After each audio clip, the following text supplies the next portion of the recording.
سلام، من رجبی هستم، بهمن رجبی. به دلیل سن بالا من نزدیک 9 ماهه که حتی خونم نرفتم. به نظرم رسید چون آدم از 5 دقیقه بعد خودش خبر نداره، یا شاید این آخری سخنرانی باشه، نمیدونم. گفتیم یادگاری بذاریم، یادگاری که گویای زندگی پرفراز و نشیب منه. زانه‌ام به این دلیل تو صندلیه که حتی عمل هم نمیتونم کنم، باید درد رو تحمل کنم. انگشتام هم درد میکنه، ولی دیروز حالا با خوردن اسیدامینوفن 500 یک کمی درد انگشتام پیدا شده. خب این بداهه گویی یادگاری. من 3 جمله اول میگم. این 3 جمله در خدمت اون قطعه شعری است که بخوام بخونم. جمله اول شاملو یه جمله داره، میگه هنر وسیله تعالی اندیشه است. من این وام گرفتم، این جمله رو ساختم.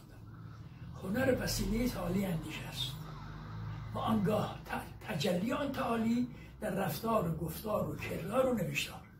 جمله دوم مال لوئیس بونوئل، نویسنده و فیلمساز به تعبیری تنها و متفکر اسپانیولی. فیلمی ساخت به نام تیرستانا، مثل مطابق زمان نبود. من 3 بار این فیلم رو دیدم ولی باز نفهمیدم دقیقاً چی میخواد بگه. مثل طرز اون شهیدی که خیلی نهفته است. جمله سوم مال نیماست. هنرمندی که نوآوری میکند باید مقامی نظیر مقام شهادت را بپذیرد. و من چون خودم رو هنرمند میدونم، دستن در کار رو هنر میدونم که بحثش بعدا اگر عمری باشه خواهم گفت، میگم دستن در کار، یک دستن در کار و هنر هنگامی که نوآوری میکند باید مقامی نظیر مقام شهادت را بپذیرد.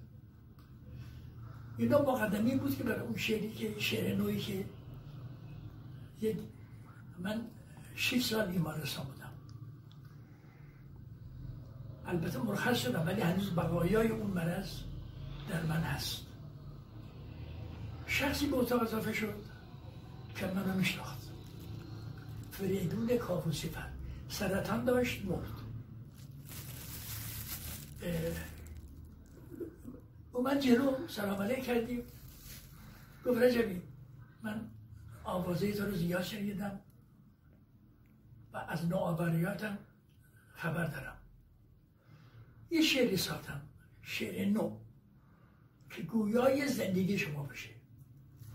گفتن چه داشتم به یاد افتادی؟ گفت داشتم چه اهل قلم رو نویسنده بود، سرطان به سرطان. گفت داشتم حافظ رو تبرک میکردم. یه غزل توجه منو جلب کرد، یک بیت منو گرفت. به قول معروف باده و مطرب و گل جمله مهیاست، ولی عیش بی یار مهنا نبود، یار کجاست؟ من عیش بی یار مهنا نبود، یار کجاست؟ به یاد تو بر رسالتت افتادم، چون رسالت تو یار توه، یار تو کجاست؟ من اون اساسی قطعه شعری نو ساختم و به عنوان یادگار که مثل من نوشتم، دست‌نویس منو داره.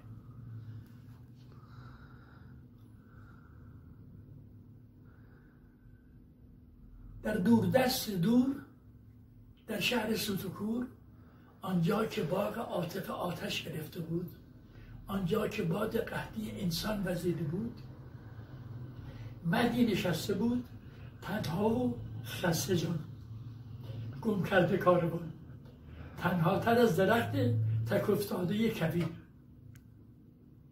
در دل هزار حسرت دیگه یادگار، بر دوش بار یار. این سو نگاه کرد، آن سو نگاه کرد، چیزی ندید و گفت اینجا نه جای ماست. کوجای پای یار. یک بار دیگه میخونم.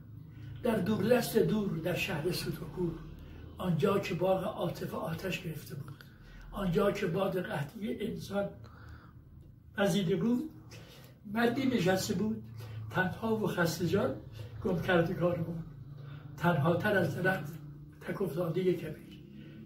بر لب سرود سرد و غم افزای انتظار، چون تو بار اول این یارم افزای بود، بر لب سرود سرد و غم افزای انتظار راهی از اون در دل هزار حسرت دیری یادگار. بر لب سرود سرد و غم افزای انتظار، در دل هزار حسرت دیری یادگار، بر دوش بار یار. چون اون بیماری منو 6 سال از یارم دور کرده بود. این سو نگاه کرد، آن سو نگاه کرد، چیزی ندید و گفت اینجا نجای ماست، کوجای پای یار. در اقتفای این بیت حافظ باده و مطرب و گل جمله مهیاست، ولی عیش بی یار مهنا نبود، یار کجاست؟ گفتیم ممکنه این آخرین سخنرانی ما باشه، این یادگار نبود. خیلی متشکرم.